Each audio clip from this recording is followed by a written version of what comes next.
Class 12 Hindi के इस complete revision video में आपका स्वागत है। अगर आपने अब तक कुछ भी नहीं पढ़ा, टेंशन मत लो। ये एक ही वीडियो आपको पूरा कोर्स समझा देगा। और अगर आपने सब पढ़ लिया है, तो ये वीडियो बनेगा आपका फाइनल रिवीजन बूस्टर। इसमें हम हर चैप्टर को सिर्फ 4 से 5 मिनट के सिंपल कहानी में याद कर लेंगे, ताकि एग्जाम में कोई भी सवाल आए, आप 100% कॉन्फिडेंट होकर लिख सकें। तो चलिए क्लास 12 हिंदी को 0 से हीरो बनाते हैं। आइए शुरू करते हैं। प्रेम घन की छाया स्मृति बाय रामचंद्र शुक्ल। मेरे पिताजी फारसी के अच्छे ज्ञाता और पुरानी हिंदी कविता के बड़े प्रेमी थे। उन्हें कविता में रस लेना आता था और कविता सुनाने का तो जैसे उनमें जन्मजात कौशल था। रात को जब पूरा घर दिन भर की थकान के बाद शांत हो जाता, तब वे सबको बुलाते। आओ बच्चों, आज तुलसीदास जी की रामचरितमानस की सुंदर कथा सुनाते हैं। फिर वे बड़े चित्ताकर्षक ढंग से रामचरितमानस या रामचंद्रिका पढ़ते, कभी गंभीर आवाज में, कभी मधुर लय में, कभी आंखें बंद कर भाव विभोर होकर। उनकी आवाज में ऐसा जादू था कि घर के छोटे बड़े सब मंत्रमुग्ध होकर सुनते रहते। माँ, मैं, मेरी बहनें, सब उसी वातावरण में जैसे साहित्य के सागर में डूबे रहते। पिताजी को आधुनिक हिंदी साहित्य में भी गहरी रुचि थी। भारतेंदु हरिश्चंद्र जी के नाटक उन्हें बहुत प्रिय थे, खासकर सत्य हरिश्चंद्र। जब वे यह नाटक पढ़ते या सुनाते, मैं अपने बाल मन से कल्पना करता कि हरिश्चंद्र राजा और कवि हरिश्चंद्र दोनों एक ही व्यक्ति हैं। मेरी बाल बुद्धि में कोई भेद नहीं था दोनों में। हरिश्चंद्र नाम सुनते ही मेरे मन में एक साथ कवि की गंभीरता और राजा की त्यागमूर्ति दोनों छवियां उतर आती। जब पिताजी की बदली हमीरपुर जिले की राट तहसील से मिर्जापुर हुई, तब मैं 8 वर्ष का था। मुझे नया स्थान, नया वातावरण और नई नई बातें बहुत रोमांचक लगती थीं। कुछ दिनों बाद शहर में एक बात सुनाई देने लगी। यहाँ भारतेंदु हरिश्चंद्र के एक मित्र रहते हैं, उपाध्याय बद्री नारायण चौधरी। वे हिंदी के प्रसिद्ध कवि हैं। यह सुनते ही मेरे मन में उत्सुकता की लहर दौड़ गई। भारतेंदु जी के मित्र, मेरे लिए यह किसी पौराणिक कथा जैसी बात थी। मैं भारतेंदु जी को जैसे किसी देवता के समान पूजता था, और अब उन्हीं के किसी जीवित मित्र से मिलने का अवसर, क्या अद्भुत होगा वह क्षण। एक दिन मैं और कुछ बाल मित्रों ने योजना बनाई, चलो चौधरी साहब का घर देखते हैं। जो लड़के उनके मकान से परिचित थे, वे आगे आगे हो लिए। करीब मील डेढ़ का रास्ता तय करने के बाद हम एक बड़े पत्थर के मकान के सामने पहुंचे। नीचे का बरामदा खाली था, पर ऊपर का बरामदा हरी भरी लताओं से ढका हुआ था। बीच बीच में खंभे झांक रहे थे और खुली जगहों से धूप छनकर आती थी। हम सब उत्सुकता से ऊपर देखने लगे। अचानक एक बालक ने उंगली से इशारा किया, वो देखो।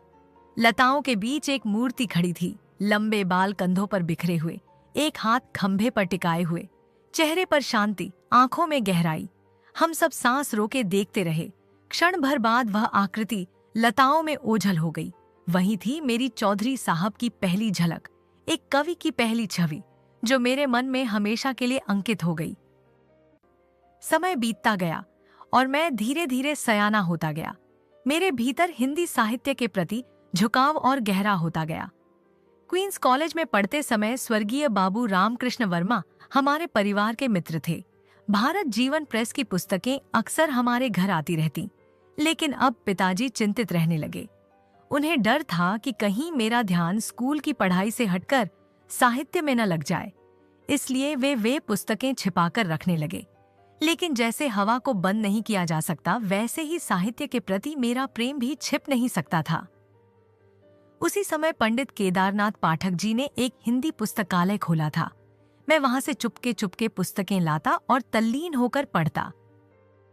एक बार पिताजी ने मुझे एक आदमी के साथ काशी की एक बारात में भेजा। वहीं घूमते फिरते मैं चौखंभा की ओर निकल गया। अचानक देखा, पंडित केदारनाथ पाठक जी सामने से आ रहे हैं। वे मुझे पुस्तकालय में पहले भी कई बार देख चुके थे। मुझे देखकर मुस्कुराए और बोले, अरे तुम यहाँ कैसे? बातों बातों में पता चला कि जिस मकान से वे निकल रहे थे, वही था भारतेंदु हरिश्चंद्र जी का घर। मैं ठिठक गया, मेरी आंखें उस मकान की ओर टिक गईं। मुझे लगा जैसे दीवारें भी कुछ कह रही हों, जैसे भारतेंदु जी अभी भी वहीं हों, अपने दोस्तों संग कुछ लिख रहे हों। मैं बहुत देर तक उसे निहारता रहा, मानो अपनी श्रद्धा उस घर को अर्पित कर रहा हूं। पाठक जी मेरी इस भावुकता को देखकर मुस्कुरा उठे। उन्होंने मेरे कंधे पर हाथ रखकर कहा, तुम्हारा प्रेम देखकर लगता है हिंदी का भविष्य उज्जवल है। उस दिन की वह मुलाकात मेरे जीवन की दिशा तय कर गई। भारतेंदु जी के घर के नीचे जो हृदय परिचय हुआ, वह धीरे धीरे गहरी मैत्री में बदल गया। जब मैं 16 वर्ष का हुआ, तब तक मेरे आसपास कई हिंदी प्रेमी साथी बन चुके थे। इनमें श्री काशी प्रसाद जायसवाल, बाबू भगवान दास हालना, पंडित बद्रीनाथ गौड़ और पंडित उमाशंकर द्विवेदी प्रमुख थे। हम सब मिलकर हिंदी के पुराने और नए लेखकों की चर्चा किया करते। कभी कविताएं सुनाते, कभी वाद विवाद करते, कभी नाटक की पंक्तियां में गुनगुनाते। हमारी भाषा बोलने का तरीका भी कुछ अलग था। हम प्रायः निस्संदेह, वास्तव में, अतः जैसे शब्दों का प्रयोग करते थे। इसी कारण हमारे मोहल्ले के वकील और उर्दू भाषी अफसर हमें चुटकी लेकर कहते, लो आ गए निस्संदेह लोग। हम इस नाम से हंसते भी थे और गर्व भी करते थे, क्योंकि हमारे लिए निस्संदेह का मतलब था हिंदी का आत्मविश्वास। मेरे मोहल्ले में एक बार एक मुसलमान सब जज आ गए। एक दिन मेरे पिताजी उनसे बातचीत कर रहे थे, तभी मैं वहां पहुंचा। पिताजी ने मेरा परिचय देते हुए कहा, इन्हें हिंदी का बड़ा शौक है। जज साहब ने मुस्कुराते हुए कहा, आपको बताने की जरूरत नहीं, मैं तो इनकी सूरत देखकर ही समझ गया। मुझे आज तक समझ नहीं आया कि मेरी सूरत में ऐसी क्या बात थी। शायद वही चमक थी जो किसी नवयुवक साहित्य प्रेमी की आंखों में होती है। अब चौधरी बद्रीनारायण साहब से मेरा परिचय एक लेखक की हैसियत से हो चुका था। हम लोग उन्हें एक पुरानी चीज समझते थे, पर वह पुरातनता हमारे लिए आकर्षण का केंद्र थी। वे बड़े तबीयतदार और रईस किस्म के व्यक्ति थे। वसंत पंचमी, होली, दिवाली, हर अवसर पर उनके यहाँ उत्सव, नाच गान और रंगीनियां होती। उनके बाल कंधों तक लटकते, चाल में ठाठ और बोल चाल में नफासत थी। उनके साथ एक छोटा सा लड़का हमेशा पान की तश्तरी लिए पीछे पीछे चलता रहता। बात करने का उनका अंदाज निराला था। उनके प्रश्न अक्सर क्यों साहब से शुरू होते और उनके वाक्य वक्रता और व्यंग्य से भरे रहते। एक बार किसी नौकर के हाथ से गिलास गिर गया तो वे बोले, कार्य बचातना ही। यह कहते हुए उनके चेहरे पर जो हास्य था वह देखने लायक था। वे स्वयं लोगों को हंसी में उलझा देते और लोग भी उन्हें हंसाने की कोशिश करते। एक दिन मिर्जापुर के प्रसिद्ध कवि वामनाचार्य गिरी सड़क पर जा रहे थे। वे चौधरी साहब पर एक कविता बनाते जा रहे थे। अंतिम चरण बाकी था कि चौधरी साहब बरामदे में खंभे के सहारे खड़े दिख गए। तुरंत कवित्व पूरा हुआ और वामनाचार्य ने नीचे से ललकारा, खंभा टेकी खड़ी जैसे नारी मुगलाने की। सुनकर सब ठाका लगाकर हंस पड़े। चौधरी साहब भी मुस्कुरा उठे। एक दिन चौधरी साहब के यहाँ कुछ लोग बैठे थे। इतने में एक पंडित जी आ गए। चौधरी साहब ने पूछा, कहिए क्या हाल है? पंडित जी बोले, कुछ नहीं, आज एकादशी थी, कुछ जल खाया है? चौधरी साहब ने तुरंत पूछा, जल ही खाया है कि कुछ फलाहार भी पिया है? सब हंसी से लोटपोट हो गए। उनका यही तरीका था, हर बात में मजाक, हर शब्द में बुद्धि की चमक। एक बार उनके पड़ोसी उनसे मिलने आए। चौधरी साहब ने पूछा, क्यों साहब, एक लफ्ज अक्सर सुनता हूँ, घन चक्कर, क्या मतलब होता है इसका? पड़ोसी बोले, बहुत आसान है। रात को सोने से पहले दिन भर के सारे काम लिखिए और अगले दिन उन्हें पढ़िए, तब समझ जाइएगा कि घन चक्कर क्या होता है। चौधरी साहब खिलखिलाकर हंस पड़े। वाह साहब, बढ़िया परिभाषा है। मेरे कुछ सहपाठी प लक्ष्मी नारायण चौबे, बा भगवान दास हालना और मास्टर भगवान दास, इन तीनों ने मिलकर एक विनोदी पुस्तक लिखी थी, उर्दू बेगम। इसमें उर्दू भाषा की उत्पत्ति और प्रचार का विवरण कहानी के ढंग में हास्य के पुट के साथ दिया गया था। हम सब उसे पढ़कर खूब आनंद लेते। एक दिन गर्मियों की रात सब लोग छत पर बैठे थे। चौधरी साहब के पास एक लैंप जल रहा था। अचानक उसकी बत्ती भभकने लगी। मैंने सोचा बत्ती नीचे गिरा दूं, पर लक्ष्मी नारायण ने कहा, रुक जाओ, तमाशा देखो। चौधरी साहब नौकर को पुकार रहे थे। अरे जब फूट जाई तबह चलत आवा। और सचमुच चिमनी के साथ लैंप चकनाचूर हो गया, पर चौधरी साहब का हाथ जरा भी नहीं हिला। क्या अद्भुत संयम था उनमें। उपाध्याय बद्री नारायण चौधरी जी नागरी को केवल लिपि नहीं बल्कि भाषा मानते थे। वे कहा करते थे, नागर अपभ्रंश से जो शिष्ट लोगों की भाषा निकली वही नागरी कहलाती है। वे मिर्जापुर को मीरजापुर लिखते और उसका अर्थ बताते। मीर यानी समुद्र, जा यानी पुत्री अर्थात लक्ष्मीपुर। उनकी यह व्याख्या सुनकर हम सब मंत्रमुग्ध हो जाते। सुमिरनी के मन के, पंडित चंद्रधर शर्मा गुलेरी। एक पाठशाला का वार्षिकोत्सव था। मैं भी वहां बुलाया गया था। वहां के प्रधान अध्यापक का एकमात्र पुत्र, जिसकी अवस्था 8 वर्ष की थी, बड़े लाड से नुमाइश में मिस्टर हादी के कोल्हू की तरह दिखाया जा रहा था। उसका मुंह पीला था, आंखें सफेद थीं, दृष्टि भूमि से उठती नहीं थी। प्रश्न पूछे जा रहे थे, उनका वह उत्तर दे रहा था। धर्म के 10 लक्षण वो सुना गया, 9 रसों के उदाहरण दे गया। पानी के 4 डिग्री के नीचे शीतता में फैल जाने के कारण और उससे मछलियों की प्राण रक्षा को समझा गया। चंद्रग्रहण का वैज्ञानिक समाधान दे गया। अभाव को पदार्थ मानने न मानने का शास्त्रार्थ कह गया और इंग्लैंड के राजा 8वें हेनरी की स्त्रियों के नाम और पेशवाओं का कुर्सीनामा सुना गया। ये पूछा गया कि तू क्या करेगा। बालक ने सीखा सिखाया उत्तर दिया कि मैं यावत जन लोक सेवा करूंगा। सभा वाह वाह करती सुन रही थी। पिता का हृदय उल्लास से भर रहा था। एक वृद्ध महाशय ने उसके सिर पर हाथ फेरकर आशीर्वाद दिया और कहा कि जो तू इनाम मांगे वही दे। बालक कुछ सोचने लगा। पिता और अध्यापक इस चिंता में लगे कि देखें ये पढ़ाई का पुतला कौन सी पुस्तक मांगता है। बालक के मुख पर विलक्षण रंगों का परिवर्तन हो रहा था। हृदय में कृत्रिम और स्वाभाविक भावों की लड़ाई की झलक आंखों में दिख रही थी। कुछ खांसकर, गला साफ कर नकली पर्दे के हट जाने पर स्वयं विस्मित होकर बालक ने धीरे से कहा, लड्डू। पिता और अध्यापक निराश हो गए। इतने समय तक मेरा श्वास घुट रहा था, अब मैंने सुख से सांस भरी। उन सबने बालक की प्रवृत्तियों का गला घूंटने में कुछ उठा नहीं रखा था, पर बालक बच गया। उसके बचने की आशा है क्योंकि वह लड्डू की पुकार जीवित वृक्ष के हरे पत्तों का मधुर मर्मर था, मरे काठ की अलमारी की सिर दुखाने वाली खड़खड़ाहट नहीं। घड़ी के पुर्जे। धर्म के रहस्य जानने की इच्छा प्रत्येक मनुष्य न करे, जो कहा जाए वही कान ढलकाकर सुन ले। इस सत्ययुगी मत के समर्थन में घड़ी का दृष्टांत बहुत तालियां पिटवा कर दिया जाता है। घड़ी समय बतलाती है। किसी घड़ी देखना जानने वाले से समय पूछ लो और काम चला लो। यदि अधिक करो तो घड़ी देखना स्वयं सीख लो, किंतु तुम चाहते हो कि घड़ी का पीछा खोलकर देखें, पुर्जे गिन ले, उन्हें खोलकर फिर जमा दे, साफ करके फिर लगा ले, ये तुमसे नहीं होगा। तुम उसके अधिकारी नहीं। ये तो वेदशास्त्रज्ञ धर्माचार्यों का ही काम है कि घड़ी के पुर्जे जाने। तुम्हें इससे क्या इस उपमा से जिज्ञासा बंद हो जाती है? इसी दृष्टांत को बढ़ाया जाए तो जो उपदेशक जी कह रहे हैं उसके विरुद्ध कई बातें निकल आवे। घड़ी देखना तो सिखा दो, उसमें तो जन्म और कर्म की पक न लगाओ, फिर दूसरे से पूछने का टंटा क्यों?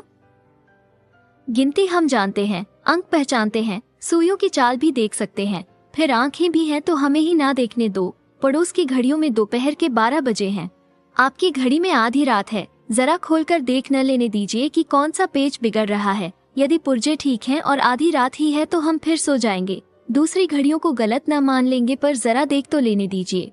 पुर्जे खोलकर फिर ठीक करना उतना कठिन काम नहीं है। लोग सीखते भी हैं, सिखाते भी हैं।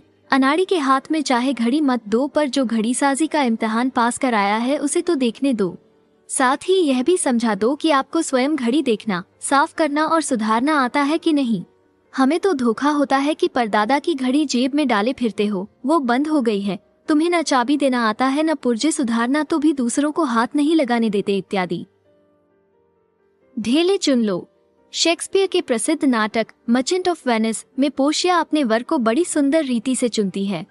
बबुआ हरिश्चंद्र के दुर्लभ बंधु में पुरुषी के सामने 3 पेटियां हैं, एक सोने की, दूसरी चांदी की, तीसरी लोहे की। तीनों में से एक में उसकी प्रतिमूर्ति है। स्वयंवर के लिए जो आता है उसे कहा जाता है कि इनमें से एक को चुन ले। अकड़बाज सोने को चुनता है और उल्टे पैरों लौटता है। लोभी को चांदी की पिटारी अंगूठा दिखाती है। सच्चा प्रेमी लोहे को छूता है और घुड़दौड़ का पहला इनाम पाता है। ठीक ऐसी ही लॉटरी वैदिक काल में हिंदुओं में चलती थी। इसमें नर पूछता था, नारी को बूझना पड़ता था। स्नातक विद्या पढ़कर नहा धोकर, माला पहनकर, सेज पर जोग होकर किसी बेटी के बाप के यहाँ पहुंच जाता। वो उसे गो भेंट करता। पीछे वो कन्या के सामने कुछ मट्टी के ढेले रख देता। उसे कहता कि इसमें से एक उठा ले, कहीं 7, कहीं कम, कहीं ज्यादा। नर जानता था कि ये ढेले कहाँ कहाँ से लाया हूँ और किस किस जगह की मट्टी इनमें है। कन्या जानती न थी। यही तो लॉटरी की बुझावल ठहरी। वेदी की मट्टी, गौशाला की मट्टी, खेत की मट्टी, चौराहे की मट्टी, मसान की धूल, कई चीजें होती थी। बूझो मेरी मुट्ठी में क्या है, चित या पट।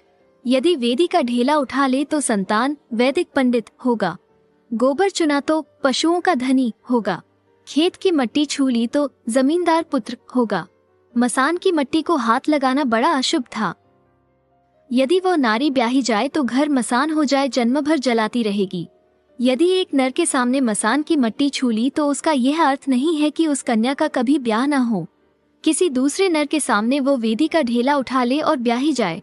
बहुत से गृह सूत्रों में इस ढेलों की लोटरी का उल्लेख है। आशप्लान, गोभिल, भारद्वाज सभी में है।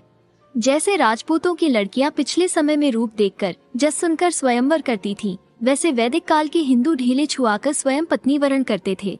आप कह सकते हैं कि जन्म भर के साथी की चुनावट मट्टी के ढेलों पर छोड़ना कैसी बुद्धिमानी है।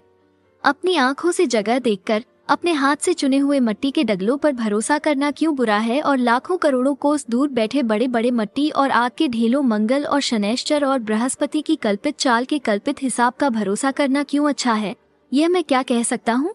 बकौल वात्स्यायन के, आज का कबूतर अच्छा है कल के मोर से, आज का पैसा अच्छा है कल के मोहर से, आंखों देखा ढेला अच्छा ही होना चाहिए लाखों को उसकी तेज पिंड से। बकौल कबीर के, पत्थर पूजे हरी मिले तो तू पूज पहाड़, इससे तो चक्की भली पीस खाए संसार। संवदिया बाय फणीश्वर नाथ रेणु। एक पुराना गांव है जलालगढ़। वहां एक आदमी रहता है हरगोबिंद। गांव के लोग उसे संवदिया कहते हैं, यानी वह जो संदेश लेकर एक गांव से दूसरे गांव पहुंचाता है। आज के जमाने में जब हर गांव में डाकघर खुल गया है, लोग सोचते हैं अब संवदिया की क्या जरूरत। चिट्ठी से खबर जाती है, टेलीग्राम है, यहाँ तक कि शहर से लंका तक खबर भेजी जा सकती है। फिर भी आज हरगोबिंद को बुलाया गया था। वह सोच में पड़ गया, अब भला किसे मेरी जरूरत पड़ सकती है। वह बड़ी हवेली की तरफ चला। वही पुरानी हवेली जो अब खंडहर सी बन चुकी थी। कभी यहाँ सैकड़ों नौकर चाकर, मेहमान, मजदूरों की आवाजें गूंजती थीं। अब वहां सन्नाटा था। बस एक ही शख्स थी, बड़ी बहुरिया। बड़ी हवेली की बड़ी बहुरिया कभी गांव की रानी थी। हाथों में मेहंदी रहती, नौकरानियां सिर झुकाए खड़ी रहती। लेकिन अब वही बहुरिया अपने हाथों से सूपा लेकर अनाज फटक रही थी। उसके पति गांव के बड़े भैया अब इस दुनिया में नहीं रहे। उनके जाने के बाद जैसे हवेली की रौनक भी चली गई। तीनों देवरों में झगड़ा हुआ, जमीन बंटी, जेवर छीने गए, यहाँ तक कि बनारसी साड़ी को 3 टुकड़ों में बांट लिया गया। हरगोबिंद ने वह दृश्य अपनी आंखों से देखा था, द्रौपदी चीरहरण की याद दिला देने वाला दृश्य। उसी वक्त हवेली में मोदियाइन नाम की एक बूढ़ी औरत आई थी। वह गुस्से में थी। बोली, उधार का सौदा तो सबको प्यारा लगता है, लेकिन दाम मांगने जाओ तो सबके मुंह कसैले हो जाते हैं। हरगोबिंद ने मजाक में कहा, काकी तुम तो काबुली कायदा सीख गई हो। बस इतना सुनते ही वह फट पड़ी। काबुली का नाम मत ले मुंह झौंसे।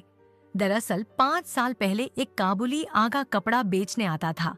मिठास से कपड़ा देता, पर जब वसूली की बारी आती तो जुल्म से पैसे वसूलता। गांव के लोगों ने एक दिन उसकी पिटाई कर दी और तब से मोदियाइन काबुली नाम से ही जलने लगी। हरगोबिंद की बात पर वह गुस्से में चली गई। मोदियाइन के जाने के बाद बड़ी बहुरिया ने हरगोबिंद को बुलाया। उसने कांपते स्वर में कहा, हरगोबिंद भाई, तुमको एक संवाद ले जाना है, आज ही। हरगोबिंद ने पूछा, कहाँ? वह बोली, मेरी माँ के पास। हरगोबिंद ने देखा, बड़ी बहुरिया की आंखों में आंसू थे, चेहरे पर पीड़ा थी। धीरे धीरे उसकी आवाज टूटने लगी। उसने कहा, माँ से कहना अब मैं यहाँ नहीं रह सकती। मैं अपने देवरों के बच्चों की जूठन खाकर जीऊंगी, उनकी नौकरानी बनकर रहूंगी, लेकिन अब यह सब और नहीं झेल सकती। माँ से कहना अगर वो मुझे नहीं ले जाएंगी तो मैं किसी दिन गले में घड़ा बांधकर पोखरे में डूब मरूंगी। कहना अब बथुआ साग खाकर जीना मुश्किल हो गया है। हरगोबिंद की आंखें भर आईं। उसने कहा, दिल मजबूत रखो बड़ी बहुरिया। बड़ी बहुरिया ने आंचल से एक गंदा 5 रुपए का नोट निकाला और बोली, पूरा खर्च नहीं जुटा सकी, आने का खर्च माँ से मांग लेना। हरगोबिंद ने सिर झुका लिया। राह खर्च की जरूरत नहीं बड़ी बहुरिया, मैं इंतजाम कर लूंगा। बड़ी बहुरिया ने आंसुओं भरी आंखों से कहा, मैं तुम्हारी राह देखूंगी, लौट कर आना। हरगोबिंद अब यात्रा पर निकल पड़ा। गाड़ी में बैठा तो पुरानी यादें जाग उठी।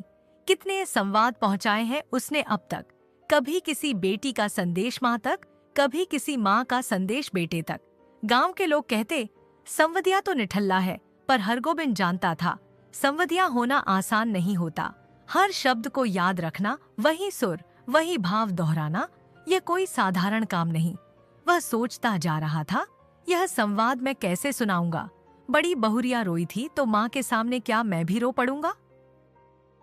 थोड़ी देर बाद ट्रेन थाना बिंगपुर स्टेशन पहुंची।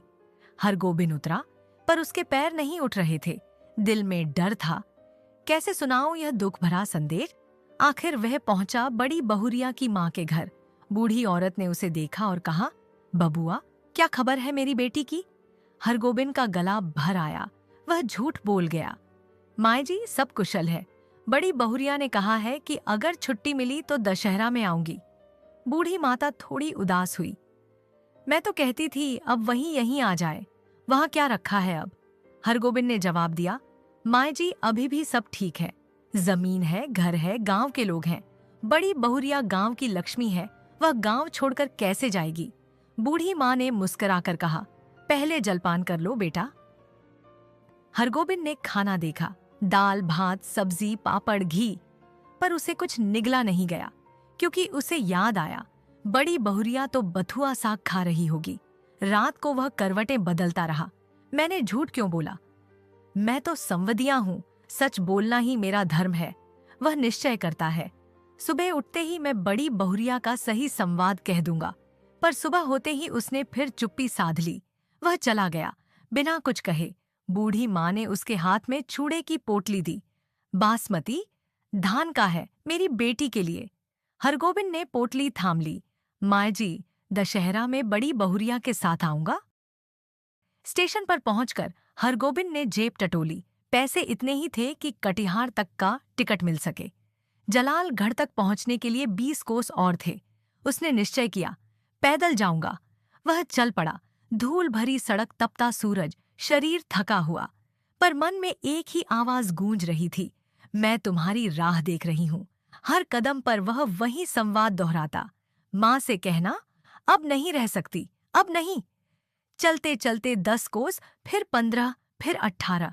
अब जलालगढ़ का ताड़ का पेड़ दिखा, वही हवेली जहां बड़ी बहुरिया राह देख रही थी।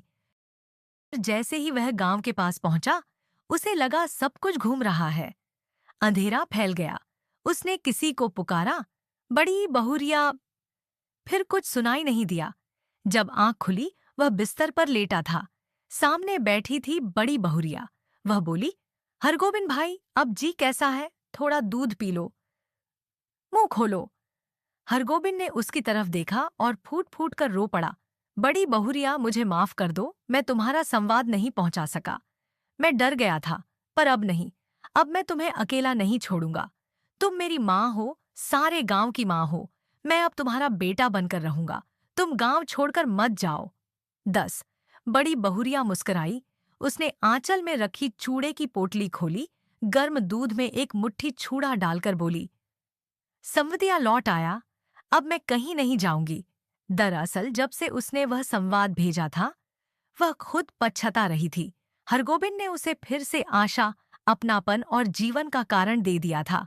संवदिया अब सिर्फ संदेशवाहक नहीं था, वह एक मानवता का पुल था, जो एक माँ और बेटी के बीच टूटे रिश्ते को जोड़ गया। गांधी, नेहरू और Yasser Arafat by Bhisham Sahni. यह कहानी उन दिनों की है जब भारत आजादी की लड़ाई में पूरी तरह डूबा हुआ था। सन 1938 का समय था। हरिपुरा में कांग्रेस का अधिवेशन हुआ था और भीष्म साहनी जी अपने बड़े भाई बलराज साहनी के पास कुछ दिन बिताने के लिए सेवाग्राम वर्धा पहुंचे थे। बलराज वहां नई तालीम पत्रिका के सह संपादक के रूप में रहते थे, यानी गांधी जी के शिक्षा आंदोलन से जुड़े हुए थे। वर्धा स्टेशन से सेवाग्राम तक 5 मील की दूरी थी। कच्ची सड़क, घुप अंधेरा और रात का सन्नाटा। उस समय सड़कों पर बिजली नहीं होती थी।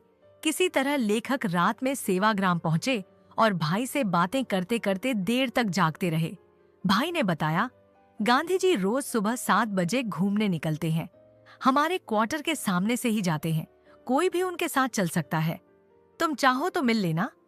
लेखक बोले, पर मैं अकेला कैसे जाऊं? भाई मुस्कुराए, मैं तो रोज ही देखता हूं, लेकिन ठीक है, कल चलेंगे। अगली सुबह लेखक तड़के उठ गए। आंखें सड़क पर घड़ी थीं।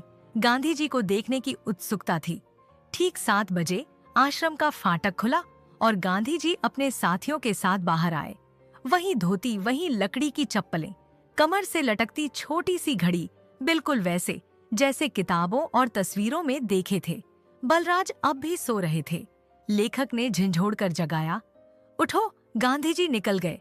बलराज मुस्कुराए, तुम अकेले चले जाते, चलो अब मिलते हैं। दोनों दौड़ते भागते गांधी जी की टोली तक पहुंचे। बलराज ने गांधी जी से कहा, बापू, ये मेरा छोटा भाई है, कल ही आया है। गांधी जी ने हंसकर कहा, अच्छा, इसे भी पकड़ लाए तुम? बलराज बोले, नहीं बापू, बस कुछ दिन मेहमान है। गांधी जी मुस्कुराए और आगे बढ़ गए। चलते चलते लेखक को साहस हुआ। बोले, आप कभी हमारे शहर रावलपिंडी आए थे? गांधी जी रुक गए। बोले, हाँ, याद है, मैं कोहाट से रावलपिंडी गया था। मिस्टर जॉन कैसे हैं? लेखक चौंके। गांधी जी को सब याद था। फिर वे हंसते हुए बोले, अरे, उन दिनों मैं कितना काम कर लेता था, कभी थकता ही नहीं था।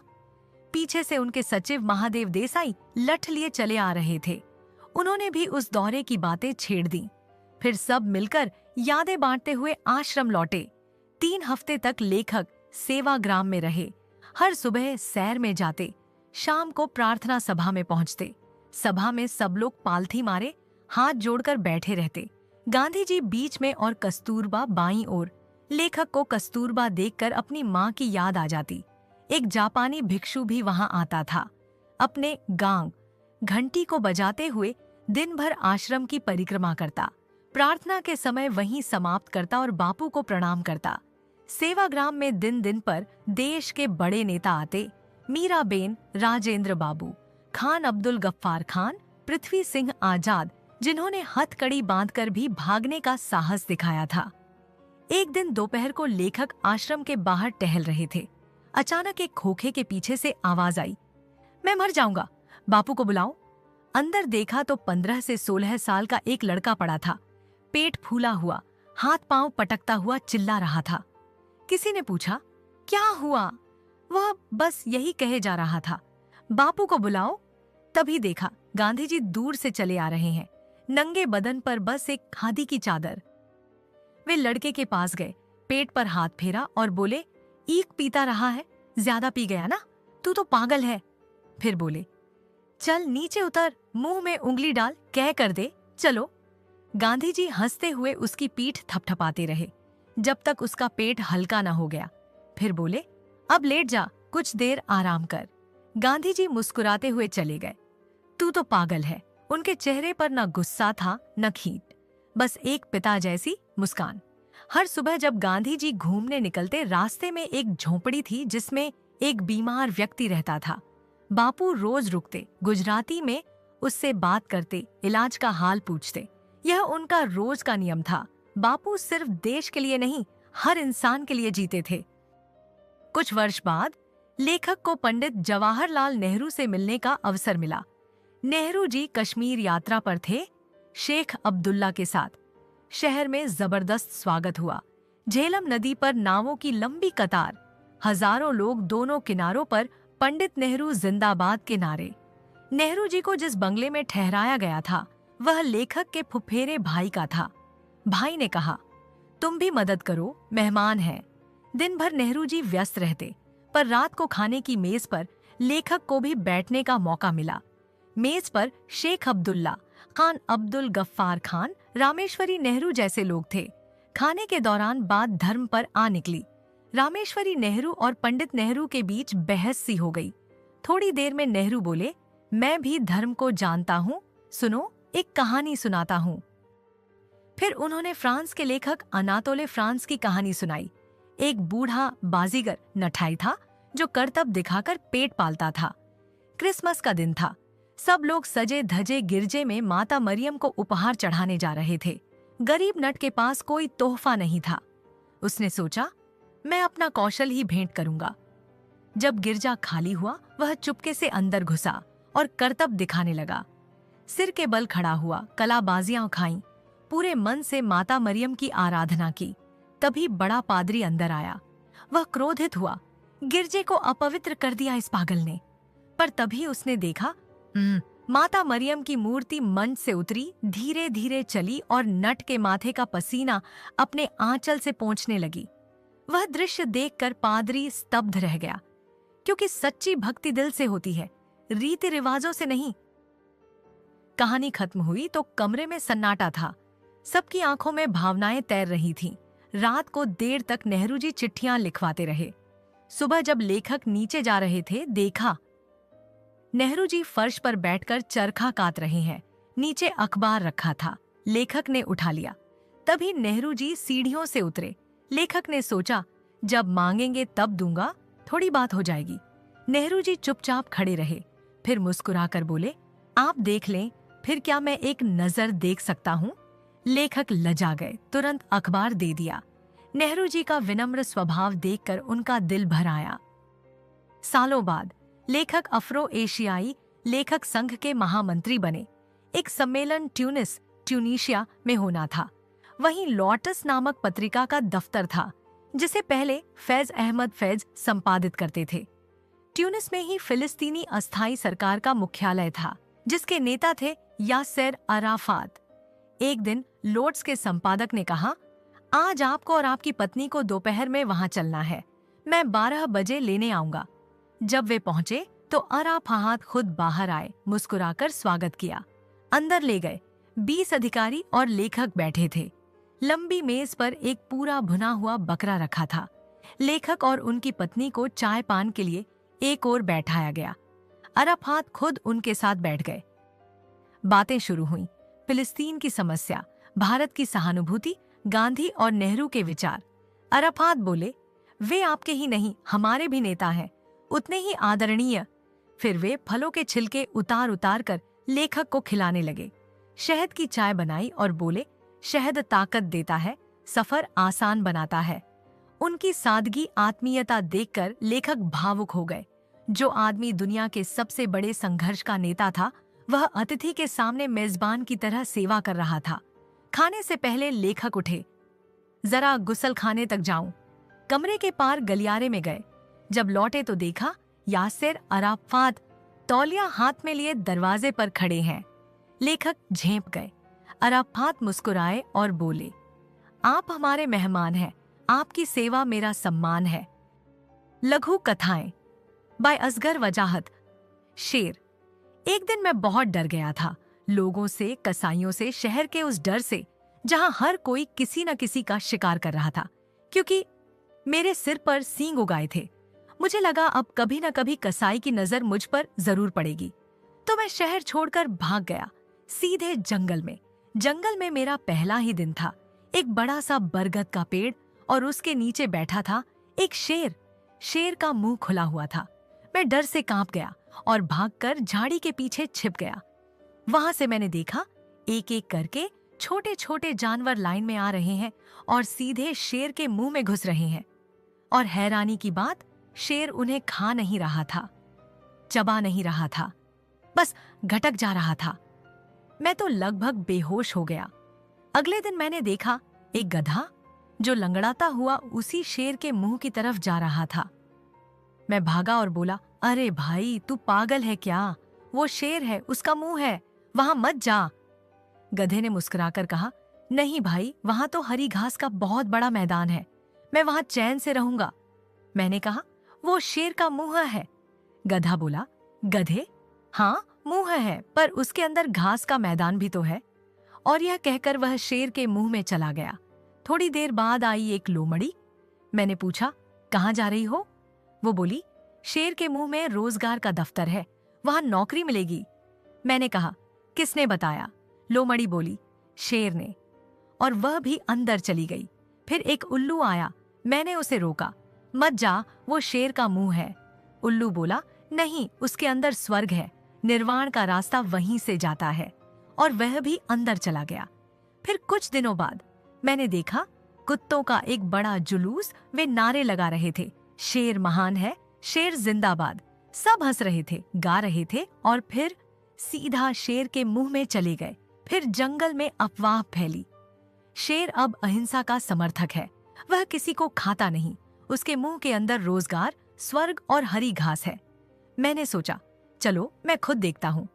मैं पहुंचा शेर के पास। वो आंखें बंद किए बैठा था, जैसे कोई महात्मा हो। उसके आसपास कुछ बंदर और सियार स्टाफम की तरह फाइलें निपटा रहे थे। मैंने पूछा, क्या सच में शेर के मुंह में रोजगार का दफ्तर है? किसी ने कहा, हाँ, सब ऐसा ही मानते हैं। मैंने पूछा, कोई प्रमाण? उन्होंने कहा, प्रमाण नहीं, विश्वास चाहिए। मैंने कहा, तुम लोग मुझे बेवकूफ बना रहे हो। मैं जानता हूं ये शेर का मुंह है, रोजगार का दफ्तर नहीं। बस इतना कहना था कि शेर अचानक उठा और दहाड़ मारी। वो मेरी तरफ झपटा। पहचान। एक बार एक राजा था, बहुत अजीब राजा। वो कहता था, मेरे राज्य में सबको शांति चाहिए। तो उसने हुक्म निकाला, सब लोग अपनी आंखें बंद रखें। लोगों ने कहा, राजा की आज्ञा मानना जरूरी है। तो सबने आंखें बंद कर ली। अब आश्चर्य ये हुआ कि लोग बिना देखे काम करने लगे और उनका काम पहले से ज्यादा होने लगा। राजा बहुत खुश हुआ। अब उसने दूसरा आदेश दिया, कानों में पिघला सीसा डाल दो ताकि कोई बुरा न सुने। लोगों ने वैसा ही किया और राजा ने कहा, देखो उत्पादन बढ़ रहा है। फिर तीसरा आदेश, होंठ सिलवा लो, बोलना काम में बाधा डालता है। लोगों ने होंठ सिलवा लिए, पर फिर उन्हें पता चला अब वे खा भी नहीं सकते। लेकिन राजा बोला, कोई बात नहीं, खाना जरूरी नहीं, काम जरूरी है। धीरे धीरे राजा ने और आदेश दिए, कभी किसी को कुछ कटवाने का, कभी कुछ जोड़वाने का। लोग करते गए। राज्य प्रगति कर रहा था। एक दिन 3 लोग, खैराती, रामू और छिद्दू बिना मस्ती, बोले, चलो आंखें खोलकर देखें तो सही, हमारा राज अब तो स्वर्ग बन गया होगा। उन्होंने आंखें खोली और देखा, उनके सामने राजा खड़ा था, पर वे एक दूसरे को देख ही नहीं पा रहे थे, क्योंकि अब वो इंसान नहीं रहे थे, बस राजा की पहचान का हिस्सा बन गए थे। बच्चों के लिए सीख, अगर सोचने, देखने, सुनने, बोलने की आजादी छिन जाए तो चाहे राज्य कितना भी सफल क्यों न लगे, वो असली स्वर्ग नहीं बल्कि अंधकार होता है। 4 हाथ एक मिल मालिक था, बहुत चालाक और लालची। उसे हमेशा एक ही ख्याल आता था, किसी तरह मुनाफा बढ़े, किसी तरह काम तेज हो। एक दिन उसने सोचा, अगर मजदूरों के 4 हाथ हो जाएं, तो काम दुगना, मुनाफा 4 गुना। उसने वैज्ञानिकों को बुलाया, कहा, ऐसे आदमी बना दो जिनके 4 हाथ हों। वैज्ञानिकों ने सालों रिसर्च की और बोले, यह असंभव है। मिल मालिक गुस्सा हो गया, उसे नौकरी से निकाल दिया। अब उसने खुद प्रयोग शुरू किया। उसने मजदूरों के कटे हुए हाथ लाकर दूसरे मजदूरों में फिट करने की कोशिश की, पर सब मर गए। फिर लकड़ी के हाथ लगवाए, काम नहीं हुआ। फिर लोहे के हाथ लगवाए, मजदूर काम तो नहीं कर सके पर जरूर मर गए। आखिर एक दिन उसे बुद्धि आई, उसने मजदूरी आधी कर दी और दुगुने मजदूर रख लिए। अब मुनाफा भी बढ़ गया और शोषण भी। साझा। एक किसान था, उसे खेती की हर बात पता थी, बीज कब बोना है, पानी कब देना है, गन्ना कैसे काटना है। पर वो डरपोक था, क्योंकि पहले वो शेर, चीते और मगरमच्छ के साथ साझे में खेती कर चुका था और हर बार उसका नुकसान हुआ था। अब आया हाथी। हाथी बोला, मेरे साथ साझे में खेती कर लो, मैं ताकतवर हूँ, कोई जानवर तुम्हारे खेत को नुकसान नहीं करेगा। किसान बोला, साझा मेरे लिए मुसीबत बन जाता है, अकेले खेती कर नहीं सकता और साझे में कुछ बचता नहीं। पर हाथी ने बहुत समझाया, कहा, डर मत, हम बराबरी से मेहनत करेंगे। आखिर किसान मान गया। दोनों ने मिलकर गन्ना बोया। हाथी ने पूरे जंगल में डुग्गी पिटवा दी, सावधान, इस खेत में मेरा साझा है, कोई पास ना आए।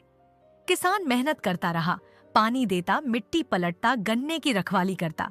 जब फसल तैयार हुई, उसने हाथी को बुलाया और बोला, अब फसल बांट लें आधी आधी।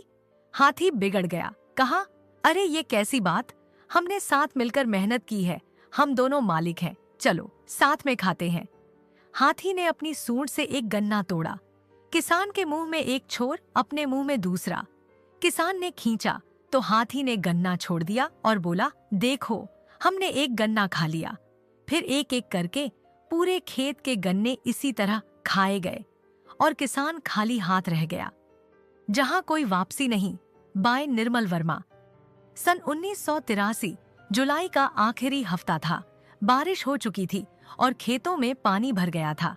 मैं और मेरे साथी सिंगरौली जिले के एक छोटे से इलाके नवागांव की ओर जा रहे थे। आसमान बादलों से भरा था, हवा में मिट्टी और पानी की मिलीजुली खुशबू थी। नवागांव सुनने में छोटा नाम, पर उस समय वहां 18 छोटे छोटे गांव बसे हुए थे। उन गांवों की कुल आबादी 50,000 से भी ज्यादा थी। उन्हीं में से एक गांव था अमझर, आम के पेड़ों से घिरा गांव। कहा जाता था कि पहले यहाँ इतना आम झरता था कि जमीन पर आम ही आम बिखरे रहते थे। गांव का नाम भी शायद इसी से पड़ा, अमझर, आम जहां झरते हैं। लेकिन जब मैं वहां पहुंचा तो कुछ अजीब लगा। पेड़ों पर सन्नाटा था, न कोई फल, न झरते आम, बस सूखी डालियां और मुरझाए पत्ते।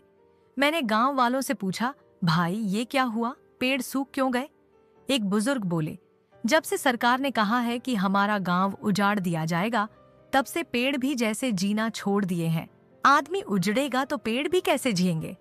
उनकी बात सुनकर मेरे रोंगटे खड़े हो गए।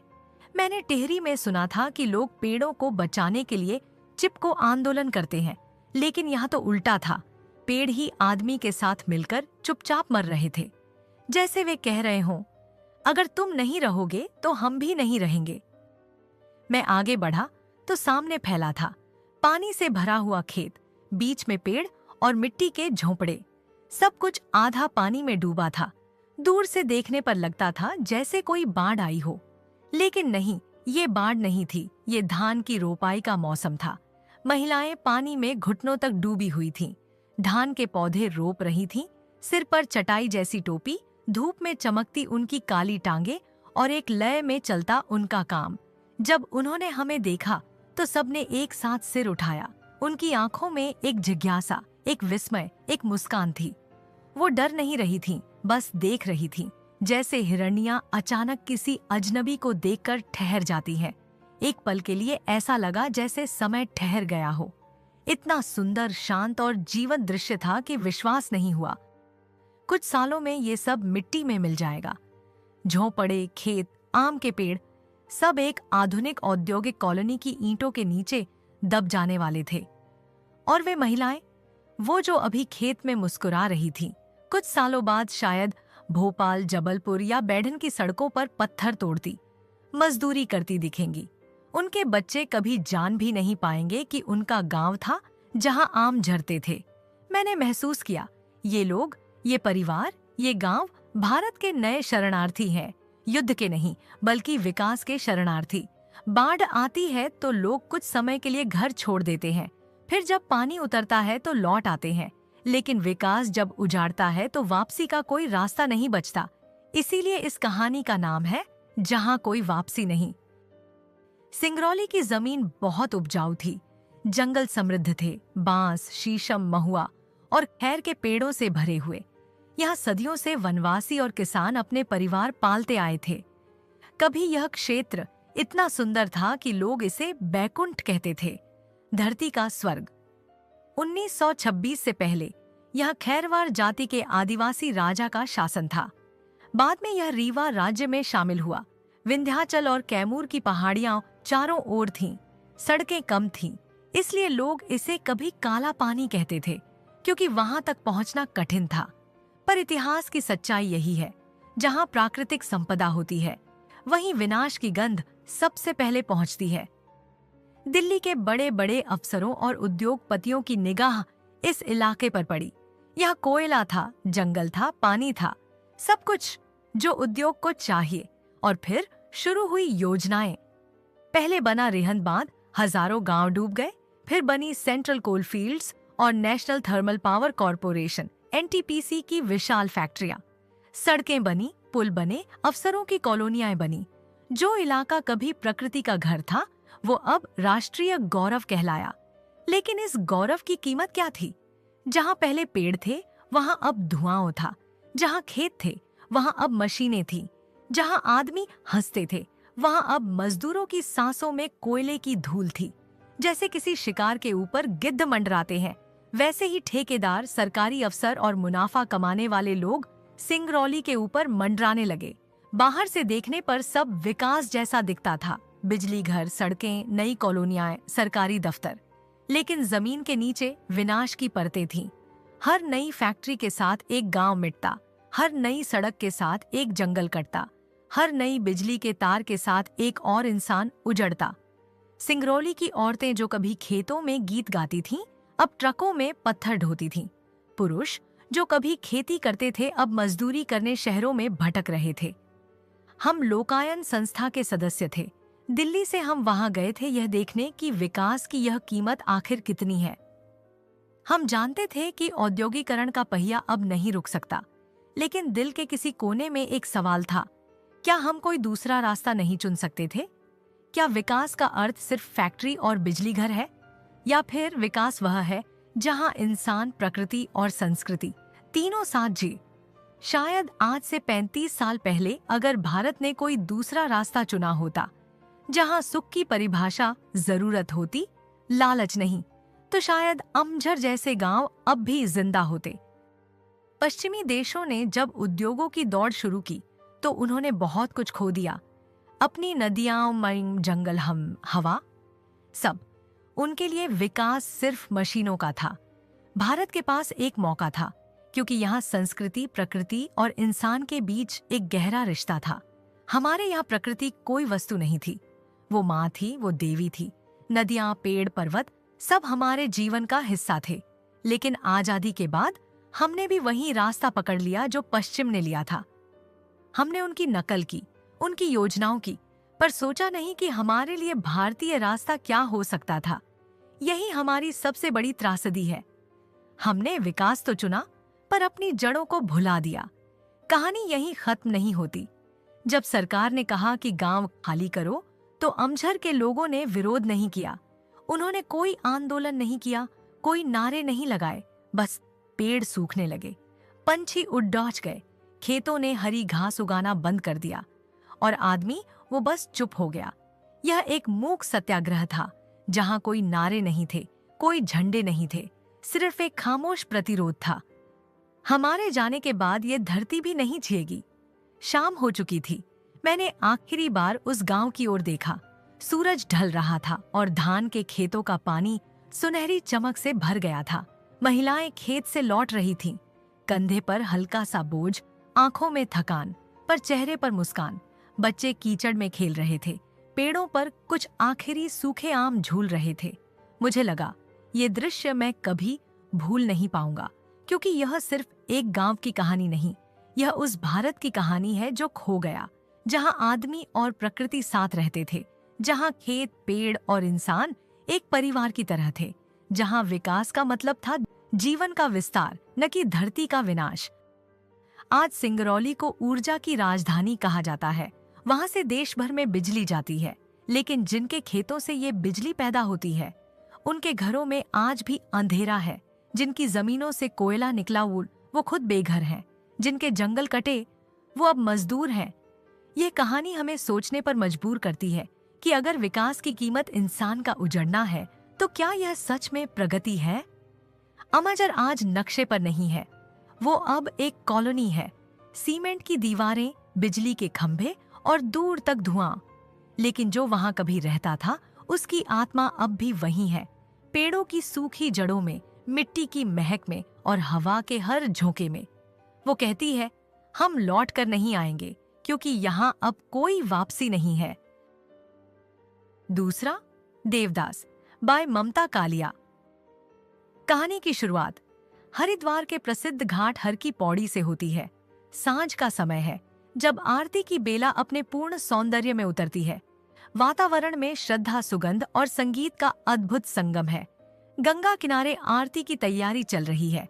सहस्र दीपक जलने को है। घंटों और घड़ियालों की गूंज सुनाई दे रही है। पंडे अपने अपने भक्तों को आकर्षित करने में व्यस्त हैं। यह स्पेशल आरती की व्यवस्था है। 101 या 151 रुपए की आरती, जिसमें विशेष पुण्य मिलने की बात कही जाती है। गंगा तट के किनारे मूर्तियों की श्रृंगारपूर्ण स्थापना है। गंगा जी, चामुंडा, बालकृष्ण, सीताराम, हनुमान आदि भक्त अपनी श्रद्धा अनुसार आराध्य चुनते हैं। भीड़ में हर कोई अपनी अपनी मनोकामना लिए बैठा है। कोई पुत्र प्राप्ति के लिए, कोई समृद्धि के लिए। दीपों की झिलमिलाहट में आरती का दृश्य अत्यंत मोहक है। यह आरती दृश्य कहानी का प्रारंभिक प्रतीकात्मक दृश्य है, जो आगे आने वाले प्रेम और संयोग की पृष्ठभूमि तैयार करता है। आरती के बाद भक्तों के द्वारा गंगा में प्रवाहित किए गए दीपदान के दोनों फूलों और दियों से सजी छोटी नावें बहते हुए जाते हैं।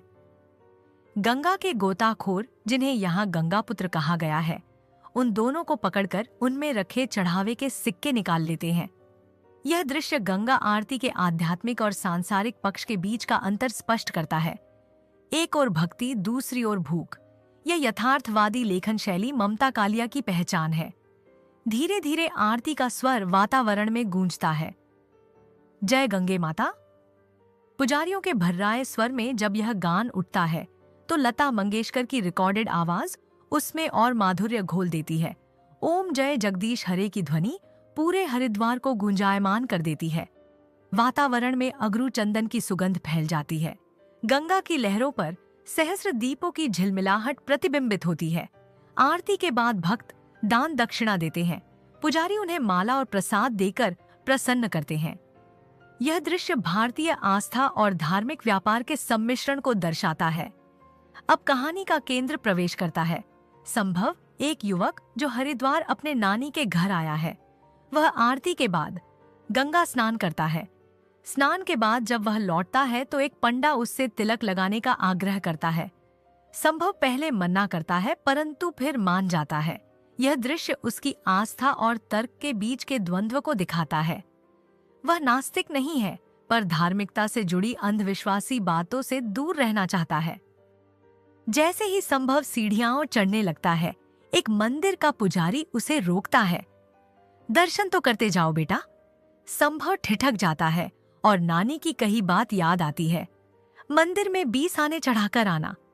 वह जेब से पैसे निकालता है, पर चवन्नी ढूंढने में उसे थोड़ी दिक्कत होती है। तभी पुजारी कहता है, इधर आओ, हम दें रेजगारी। उसी क्षण एक लड़की वहां आती है, भीगी साड़ी में, आरती के लिए तैयार। वह भी अपना चढ़ावा देती है। पुजारी गलती से दोनों को एक साथ देखकर आशीर्वाद देता है, सुखी रहो, फूलो फलो, जब भी आओ साथ ही आना, गंगा मैया मनोरथ पूरे करे। यह कहानी का निर्णायक क्षण है, क्योंकि यहीं से कहानी का भावनात्मक आयाम शुरू होता है। लड़का और लड़की दोनों असमंजस में पड़ जाते हैं। लड़की झेप कर पीछे हट जाती है और संभव जल्दी से वहां से निकल जाता है। दोनों के बीच कोई बातचीत नहीं होती, लेकिन एक अनकही झिझक, आकर्षण और शर्म उनके मन में अंकुरित हो जाती है। जब संभव अपने नानी के घर लौटता है तो उसकी नानी उसे देर से आने पर डांटती है। नानी का संवाद कहानी में घरेलू सादगी और पारिवारिक आत्मीयता भर देता है। संभव बिना कुछ कहे लेट जाता है, पर नींद उसे नहीं आती। रात भर वह उसी लड़की के बारे में सोचता रहता है।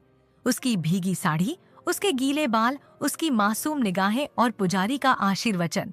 वह न सोचते हुए भी सोचता रहता है। यह उसका पहला अनुभव है, अनायास उपजा प्रेम या आकर्षण, जो तर्क से परे है पर मन में गहरा है।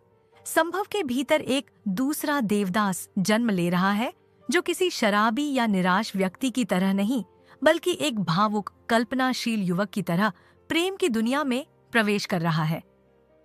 रात भर की बेचैनी के बाद सुबह उसे याद आता है कि लड़की ने कहा था, हम कल आरती की बेला आएंगे। यह वाक्य उसके लिए उम्मीद बन जाता है। वह निश्चय करता है कि अगले दिन शाम 5 बजे से पहले ही वह हर की पौड़ी पहुंच जाएगा और उसी पुजारी के मंदिर के सामने बैठेगा। वह कल्पना करता है, अगर लड़की मिली तो वह उससे कहेगा, पंडित जी की गलती थी, मैं तो अनजान था।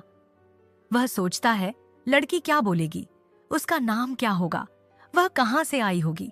इस तरह संभव का मन प्रेम की कोमल कल्पनाओं में खो जाता है। सुबह नानी उसे जगाती है और कहती है कि आज बैसाखी है, चलो गंगा स्नान करते हैं। संभव बहाना बनाता है कि वह थका हुआ है, पर उसके मन में असली कारण कुछ और है। वह उस लड़की से मिलने की तैयारी में है। ममता कालिया यहाँ पीढ़ीगत अंतर को बहुत खूबसूरती से दिखाती है। नानी का धार्मिक विश्वास और संभव की तर्कशीलता, दोनों एक ही घर में साथ रहते हैं, पर दृष्टिकोण अलग है। संभव घाट पर पहुंचता है। आज भीड़ और भी ज्यादा है क्योंकि बैसाखी का पर्व है। हर ओर श्रद्धालु स्नान कर रहे हैं, नारियल, फूल और प्रसाद बिक रहा है। भीड़ के बीच भी संभव को एक अद्भुत शांति महसूस होती है। वह देखता है, एक आदमी सूर्य की ओर हाथ जोड़कर खड़ा है, जैसे उसने अपने ऐश्वर्य को त्याग दिया हो। यह दृश्य संभव के मन को छूता है। वह समझने लगता है कि आस्था का अर्थ केवल पूजा नहीं, बल्कि आत्मिक विनम्रता भी है। तभी एक छोटा बच्चा उसके पास आता है। बातचीत में पता चलता है कि वह अपनी बुआ के साथ आया है और अब मनसा देवी के दर्शन के लिए जाएगा। बच्चे की निष्कपट बातों से संभव प्रभावित होता है। बच्चा कहता है, इतने बड़े होकर डरते हो भैया? यह वाक्य संभव को अंदर तक छू जाता है। संभव निर्णय करता है कि वह भी मनसा देवी जाएगा। ये वही स्थल है जहां से हरिद्वार का पूरा दृश्य दिखता है। वह उषा ब्रेको सर्विस के रोपवे की लाइन में लग जाता है। वहां भी भक्तों की भीड़ है। चुनरी और प्रसाद बिक रहे हैं।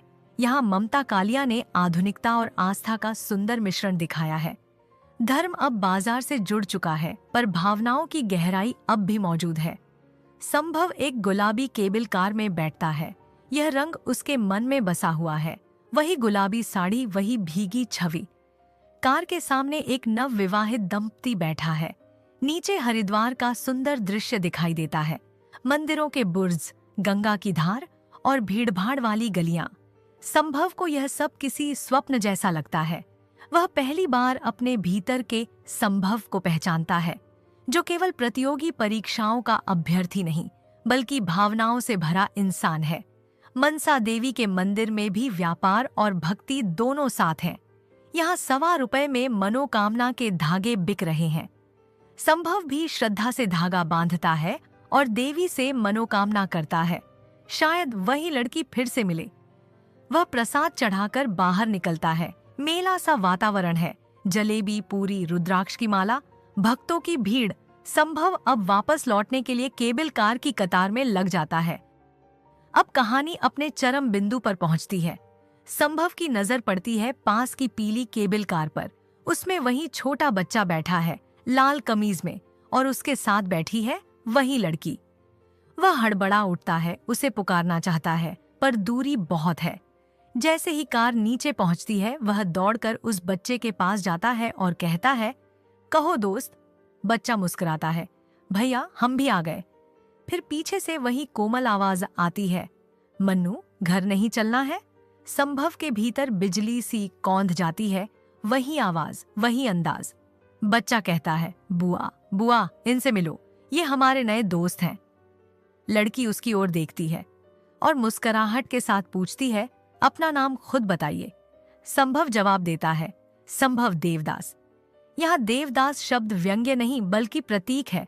एक ऐसा युवक जो प्रेम में खो गया है, पर शराब या दुख में नहीं, बल्कि उम्मीद और संयोग में जी रहा है। लड़की का नाम सामने आता है, पारो। जैसे नियति ने खेल खेल में साहित्यिक प्रतीक को पुनर्जीवित कर दिया हो। पारो देवी पर चुनरी चढ़ाने का संकल्प लेती है और मन ही मन सोचती है, मनोकामना की गांठ भी अजब है, इधर बांधो उधर लग जाती है। सूरदास की झोपड़ी बाई मुंशी प्रेमचंद। कहानी रात के करीब 2 बजे शुरू होती है। पूरा मोहल्ला सो रहा है। अचानक सूरदास की पुरानी सी झोपड़ी से आग की लपटें उठने लगती हैं। लोग गहरी नींद में होते हुए भी झट से जाग जाते हैं, क्योंकि इंसान की उपचेतना सबकॉन्शियस हमेशा सतर्क रहती है। देखते ही देखते हजारों लोग इकट्ठा हो जाते हैं। आसमान लाल हो चुका है। लपटें कभी मंदिर के कलश जैसी लगती हैं, कभी हवा में कांपते जल में चांद की परछाई जैसी। कोई पानी ला रहा है, कोई चिल्ला रहा है, लेकिन ज्यादातर लोग सिर्फ खड़े देख रहे हैं, जैसे किसी दोस्त की चिता जल रही हो। एक गहरी उदासी वातावरण में छा जाती है। अचानक अंधा भिखारी सूरदास वहां दौड़ता हुआ आता है। आग की रोशनी में उसका दुखी चेहरा चमक उठता है। वह घबरा कर पूछता है, अंदर जाने का कोई रास्ता नहीं है? बजरंगी, जो आग बुझाने में लगा है, कहता है, अब तो अंदर बाहर सब एक हो गया है। दीवारें जल गई हैं, लपटें यहाँ तक आ रही हैं। अंदर जाओगे तो वापस नहीं आ पाओगे। सूरदास बार बार पूछता है, किसी तरह नहीं जा सकता? यह उसके दर्द की गहराई दिखाता है। उसे झोंपड़ी के जलने का दुख नहीं, बल्कि झोंपड़ी के भीतर छिपी उसकी पोटली का भय सताने लगा है। उसकी जीवन भर की कमाई, उसकी आशाएं, उसका परलोक और लोक, सब कुछ उस पोटली में था। जैसे हर आग के साथ अफवाहें फैल जाती हैं, वैसे ही लोग चर्चा करने लगते हैं कि आग किसने लगाई होगी। कोई कहता है सूरदास चूल्हा जलता छोड़ आया होगा। कोई कहता है कि दुश्मनों ने आग लगाई होगी। कोई कहता है कि ऊपर से जली हुई चिलम गिरी होगी। कुछ लोग ताने भी मारते हैं। नायक राम तो साफ कह देता है, चूल्हा ठंडा किया होता तो दुश्मनों का कलेजा कैसे ठंडा होता। इन सब बातों से एक चीज साफ दिखती है, गांव में ईर्ष्या, दोषारोपण, संदेह सब मौजूद है। आग आखिरकार बुझ जाती है और लोग घर लौट जाते हैं, लेकिन सूरदास वहीं बैठा रह जाता है, उदास, टूटा हुआ और अकेला। सूरदास को दुख इसलिए नहीं था कि झोंपड़ी जल गई, दुख था उस पोटली का, जिसमें 500 रुपये से भी ज्यादा थे उसकी जिंदगी की कमाई, जिसके आधार पर वह अपने पितरों का पिंडदान करता, अपने बेटे मिठुआ की शादी करता, कोई छोटा घर बनवाता या जरूरतमंदों की मदद करता। सूरदास सोचता है, हाय 500 रुपये, क्या इसी दिन के लिए एक एक पैसे जोड़ रहा था? वह पछताता है कि गरीब होकर भी उसने पैसे बचाए क्यों? खा लेता तो मन को सुकून रहता। यह हिस्सा गरीबी में संघर्ष, सपनों और असुरक्षा की गहरी चोट दिखाता है। आग बुझते ही सूरदास राख में पोटली ढूंढने लगता है। कहीं कहीं नीचे अभी भी आग दबी है। उसका पैर जल जाता है, लेकिन वह हार नहीं मानता। वह पूरी राख उलट पुलट कर रख देता है। उसे लोटा मिलता है, तवा मिलता है, पर पोटली नहीं मिलती। फिर सूरदास बुरी तरह टूट जाता है, बैठकर राख में ही रोने लगता है। यह उसकी इच्छाओं की राख थी, सिर्फ फूस की नहीं। उधर गांव में जगधर और भैरों की बातचीत से सच्चाई सामने आती है। भैरों, जो सुभागी एक गरीब औरत के कारण सूरदास से जलता था, ने स्वीकार किया, हाँ मैंने ही आग लगाई, और हाँ यह लो थैली जो झोंपड़ी से मिली, 500 रुपये से ज्यादा है। भैरों ईर्ष्या में अंधा हो चुका है। वह कहता है, उसकी गर्मी मेरे हाथ नहीं लगने दूंगा, अब रुपये से बिरादरी को दावत दूंगा। जगाधर जलते हुए सलाह देता है, रुपये लौटा दो, हजम नहीं होंगे। लेकिन भैरव कहता है, सूरदास पुलिस में नहीं जाएगा, वह रो धोकर चुप हो जाएगा। यह हिस्सा मानवीय ईर्ष्या, लालच, स्वार्थ, निष्ठुरता का सबसे साफ चित्रण है। सुभागी, जिस पर भैरव ने आरोप लगाए थे, सूरदास को सांत्वना देने आती है। वह सोचती है, मेरे कारण सूरदास पर विपत्ति आई, मैं उसे उसके रुपये दिलाकर रहूंगी। जगधर उसे बताता है कि थैली भैरव के पास है। सूरदास अपनी गरीबी छिपाने की कोशिश में स्वीकार नहीं करता कि पैसे उसके थे। उसे लगता है भिखारी के लिए धन छिपाना पाप है, लोग उसे लालची समझेंगे। वह समझाएगा कैसे कि उसने पैसे पवित्र कामों के लिए बचाए थे। फिर भी सुभागी उसकी चाल पहचान लेती है। उसका चेहरा बता रहा है कि रुपये उसके ही थे। वह प्रतिज्ञा करती है, अब चाहे वह मुझे निकाले, मैं उसी के घर रहूंगी, उसकी थैली ढूंढ कर रहूंगी। यह मानवीय संवेदना, प्यार, कर्तव्य और साहस की एक झलक है। अब सूरदास अकेला है। वह रोता है, सोचता है, धन गया, घर गया, आबरू गई, लोग ताने मारेंगे, अंधापन किसके लिए कम था। और ऊपर से यह विपत्ति पर साथ ही वह एक सच्चाई सोचता है, रुपये मैंने ही कमाए थे, फिर कमाऊंगा। उसके भीतर का आशावाद मरता नहीं। भोर होते होते बच्चे वहां खेलते हुए आ जाते हैं। मिठुआ पूछता है, अब हम कहाँ रहेंगे दादा? सूरदास शांत स्वर में कहता है, दूसरा घर बनाएंगे। और अगर किसी ने फिर आग लगा दी तो फिर बनाएंगे, और 100 लाख बार तो हम 100 लाख बार बनाएंगे। यह संवाद पूरे अध्याय की आत्मा है। यहां प्रेमचंद दिखाते हैं, मनुष्य गिर कर उठता है, दुख झेलता है, पर आशा और परिश्रम के बल पर आगे बढ़ता है। सूरदास राख में भविष्य बो देता है। बिस्कोहर की माटी, विश्वनाथ त्रिपाठी। बचपन में लेखक ने अपने गांव के चारों ओर फैले जलस्रोतों, तालाबों, पोखरों और नदियों को बहुत नजदीक से महसूस किया। पूरब टोले के पोखर में कमल खूब खिलते थे। गांव में बड़े भोज में कमल पत्र पुरीण पर भोजन परोसने की परंपरा थी। कमल की ककड़ी, भसीण, अकाल के समय लोगों के जीवन का सहारा बन जाती थी। लेकिन कमल से कहीं ज्यादा सुंदर हर जगह दिखने वाला फूल था कोइयां, कुमुद। शरद ऋतु में जैसे ही पानी दिखाई देता, कोइयां खिल जाती। लेखक को हमेशा लगता कि कोइयां सिर्फ उनके गांव की धरोहर है, जब तक उन्होंने जम्मू कश्मीर जाते समय रेलवे ट्रैक के किनारों पर इसे अनवरत खिलते हुए नहीं देखा। शरद की चांदनी में तालाब में कोइयां और चांद का प्रतिबिंब, यह दृश्य लेखक की यादों में जादू सा छा जाता है। इसके साथ ही सिंघाड़े के फूल भी शरद में ही आते और तालाबों में एक मंद रहस्यमयी सुगंध घुल जाती थी। पितृपक्ष में मालिनदाई घर के दरवाजे पर हर सिंगार निशिगंधा की राशि डाल जाती थी। उसकी सुगंध गांव के वातावरण को पवित्र बना देती। गांव में हर फूल, हर पत्ती, हर जलधारा में एक जीवंतता थी। बचपन में लेखक इन वनस्पतियों को केवल देखते नहीं थे, उन्हें छूते, सूंघते, पहचानते और उनसे बतियाते थे। प्रकृति लेखक के लिए केवल प्रकृति नहीं, एक माँ थी, एक दोस्त थी, एक खेल थी, एक दुनिया थी। लेखक याद करते हैं कि बच्चे का माँ का दूध पीना केवल दूध पीना नहीं, बल्कि माँ के साथ उसके संबंधों का पूरा इतिहास है। बच्चा माँ को मारता है, माँ उसे दुलारती है, बच्चा माँ के पेट की गंध पहचानता है। यह सब जीवन का पहला पाठ है। पर लेखक को उनके बचपन में एक अत्याचार महसूस हुआ। जब छोटा भाई पैदा हुआ और माँ का दूध छोटे भाई को मिलने लगा, जबकि लेखक को गाय का बेस्वाद दूध। ये लेखक के जीवन की पहली हानि थी, जिसे वह आज भी मुस्कान के साथ याद करते हैं। कसैरन दाई ने उन्हें पाला पोसा। उनके साथ सुजनी पर लेटे हुए बच्चे बिस्नात को चांद ऐसे लगता था जैसे उसे छू रहे हों, खा रहे हों, उसके साथ खेल रहे हों।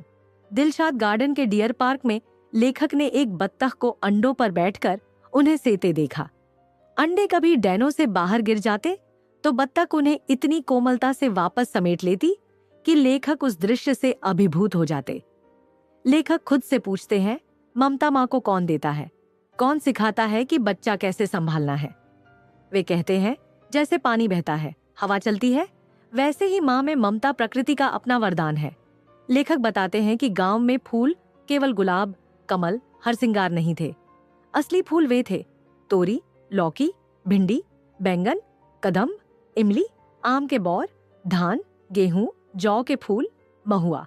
इन सभी की गंध, सौंदर्य, रंग और स्वाद लेखक के बचपन की आत्मा में बसे हैं। कदम के फूलों से पेड़ लदबदा जाता था। कृष्ण जिन पर झूला झूलते थे, वे कदम्ब उनके गांव के ही पेड़ जैसे लगते। गांव के हर कोने में सांप मिलते थे, विषैले भी, विषहीन भी। डोंढा और मजगिदवा विषहीन थे। धामिन लंबी होती थी और खतरनाक भी हो सकती थी। सबसे भयावह थे फेंटारा और कड़ाइज। डर लगता था, लेकिन फिर भी बच्चों को जैसे सांपों का इंतजार रहता था। डर और आकर्षण का अजीब मिश्रण। लू से बचने के लिए माँ प्याज बांध देती। कच्चे आम का पन्ना दवा था। कच्चे आम, जामुन, कटहल, ये गर्मी का उत्सव था। बरसात सीधे नहीं आती थी।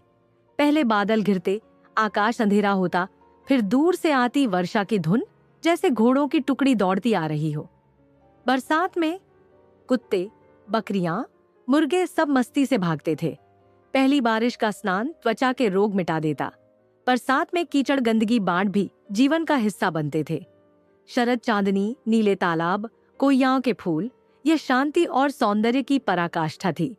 बचपन में लेखक ने अपने रिश्तेदार के यहाँ एक स्त्री को देखा। उनकी आयु छोटी थी, लेकिन स्त्री की सुगंध, श्वेत वस्त्र, चांदनी जैसी छवि ने लेखक के मन में सौंदर्य की परिभाषा जन्म दी। वह स्त्री उन्हें फूलों की खुशबू, जूही की लता, चांदनी की तरह लगी। लेखक बाद में समझते हैं कि कला, संगीत, साहित्य में जिस आकृति, रूप, सौंदर्य, अप्राप्ति की बात होती है, उसका पहला बीज उसी स्त्री से पड़ा था। उन्होंने एक बार उससे कहा, जे तुम्हें पाई जाए ते जरूर बोराए जाए। और स्त्री ने हंसते हुए कहा, हमार कब्बों ठीक से भेंटो नाही भई। लेकिन लेखक के लिए वह स्त्री जीवन भर एक सौंदर्य स्मृति बनी रही। लेखक बताते हैं, हर गंध उन्हें गांव की याद दिलाती है। नारी शरीर की गंध भी उन्हें खेतों, तालाबों और गांव की मिट्टी की गंध से जुड़ी लगती है। उनके पिता के कुर्ते की पसीने की गंध, माँ के दूध की गंध, तालाब की मिट्टी की गंध, यह सब जीवन की धड़कन बन गए थे। जब लेखक पढ़े गुलाम अली खान की ठुमरी, अब तो आओ साजन, सुनते हैं तो उन्हें वही स्त्री, वही चांदनी, वही व्यथा याद आती है। संगीत, गंध और स्मृति उनके लिए समय को पार करने का पुल है। बिस्कोहर की माटी केवल गांव की मिट्टी का वर्णन नहीं है, ये एक बच्चे की आंखों में संसार का बनना, प्रकृति से रिश्ता, माँ से ममता, प्रेम का प्रथम स्पर्श, रथुओं का संगीत और जीवन की पहली अनुभूतियों का मार्ग है। विश्वनाथ त्रिपाठी कहते हैं, उनके लिए बिस्कोहर सबसे सुंदर जगह है और बिस्कोहर की स्त्रियां सबसे सुंदर स्त्रियां हैं। वह गांव, उसकी गंध, उसके लोग, उसकी वनस्पतियां, सब उनके भीतर आज भी जीवित है। अपना मालवा, खाओ उजाड़ू सभ्यता में। बाय प्रभाष जोशी। लेखक राजस्थान की तरफ उगते सूरज की कोमल छन्नी सी रोशनी देखकर निकलते हैं, पर जैसे ही मालवा पहुंचते हैं, मौसम बिल्कुल बदल जाता है। आसमान पर भारी, काले, भूरे बादल छाए हुए हैं, जैसे चौमासा अभी गया ना हो।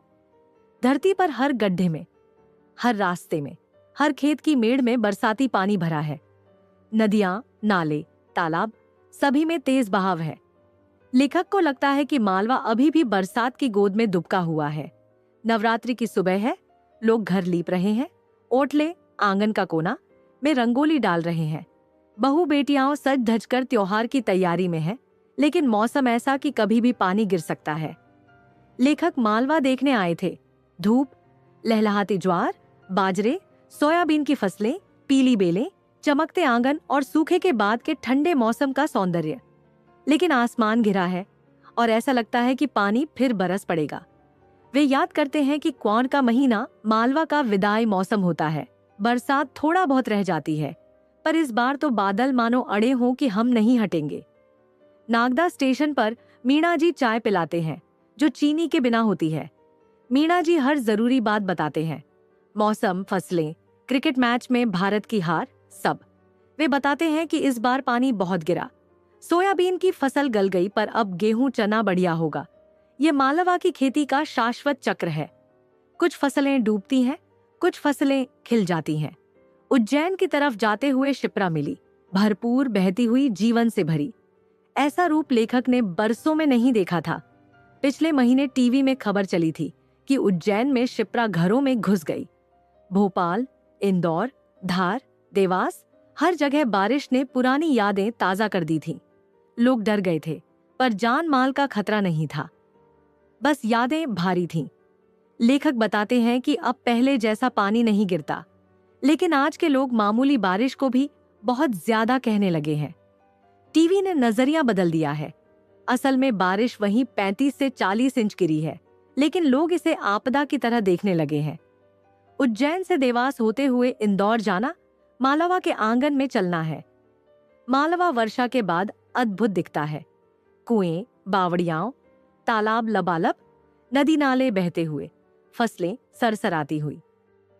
लेखक इंदौर पहुंचकर दव्वा ड्राइवर से कहते हैं कि उन्हें सभी नदियां, तालाब, पहाड़ देखने हैं। वह मुस्कुराकर कहता है, पहले माता बैठाते हैं। नवरात्रि है तो माता की स्थापना जरूरी है।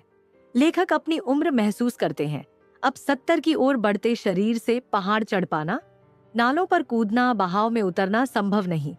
मन किशोर हो सकता है, पर शरीर नहीं। फिर भी वे 2 बार नर्मदा दर्शनों पर जाते हैं।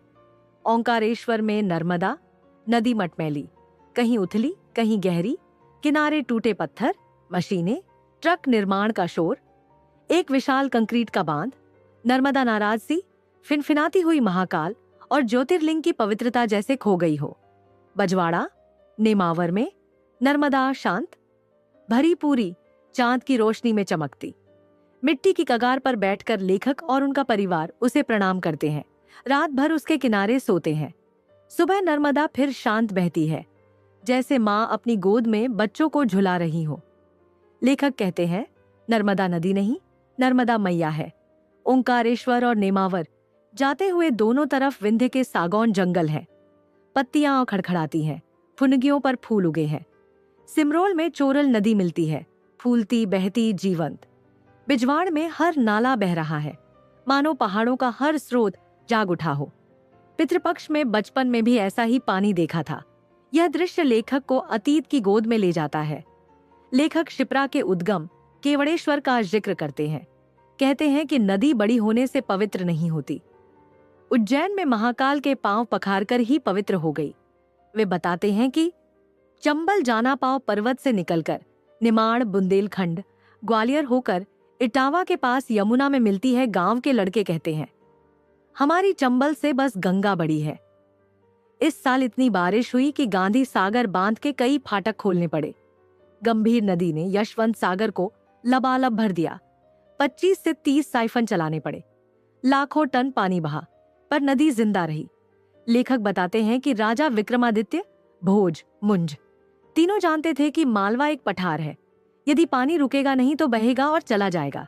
इसलिए मालवा में हजारों तालाब, विशाल बावड़ियां, जलाशय, स्टेप वेल्स, कुंड सभी इस विचार से बनाए गए कि पानी रोको, मिट्टी बचाओ, धरती को जीवित रखो। आज के इंजीनियर इसे नहीं समझते। तालाब गाद से भर गए, नाले सूख गए, भूमिगत जल खोखला हो गया। लेकिन इस साल बारिश थोड़ी ज्यादा पड़ी तो बिलावली भर गया, पीपल्या पाला भर गया, सिरपुर लबालब हो गया, यशवंत सागर उफान पर आ गया, मालावा जाग उठा। इंदौर की खान और सरस्वती नदियों में उतना पानी नहीं रहा जितना लेखक बचपन में देखा करते थे। कभी नाव चलती थी, बच्चे नहाते थे। अब वे सीवर नाले बन गए हैं। यह इस खाऊ उजाड़ू सभ्यता का परिणाम है। प्रकृति से लिया सब कुछ पर लौट आया केवल गंदगी। लेखक बताते हैं कि नई दुनिया अखबार की लाइब्रेरी में 1878 से बारिश का उपलब्ध रिकॉर्ड है। केवल एक साल 1899 में 15.75 इंच बारिश हुई। वही था 56 का काल। लेकिन तब भी मालवा में लोग न प्यासे मरे न भूखे, क्योंकि उनके तालाब और नदियां जिंदा थीं। मालवा की धरती हमेशा कहती आई है, डग डग रोटी, पग पग नीर, हर कदम पर पानी, हर कदम पर भोजन। लेकिन आज न मालवा गंभीर रहा, न गहन, न जीवनदायी, क्योंकि हमने अपनी धरती को उजाड़ू सभ्यता के हवाले कर दिया। लेखक बताते हैं कि अखबार में रखे पर्यावरण के कटिंग बताने के लिए काफी है। किसी तक कई आके है, समुद्रों का पानी गर्म हो रहा है, ध्रुवों की बर्फ पिघल रही है, मौसम चक्र बिगड़ रहा है, लद्दाख में बर्फ की जगह बारिश हो रही है, बाड़मेर में गांव डूब रहे हैं, यूरोप अमेरिका में गर्मी रिकॉर्ड तोड़ रही है। क्यों? क्योंकि वातावरण में कार्बन डाइऑक्साइड गैसें बढ़ गई हैं। अमेरिका और यूरोप इस पर कोई रोक लगाने को तैयार नहीं। अमेरिका खुलेआम कहता है, हम अपनी आरामदायक खाऊ उजाड़ू शैली नहीं छोड़ेंगे। और हम भी उसी सभ्यता की नकल में अपनी धरती को खत्म कर रहे हैं। लेखक कहते हैं, हमने अपनी परंपरा, तालाब, नदी, नाला, मिट्टी सब भुला दिया। अब हम अपनी धरती को उजाड़ने में खुद आगे हैं। अगर आपको ये वीडियो पसंद आया तो एक लाइक जरूर करें और इसे अपने दोस्तों के साथ शेयर करें। कमेंट में बताएं कि आपको ये वीडियो कैसा लगा और इस चैनल को सब्सक्राइब करना ना भूलें।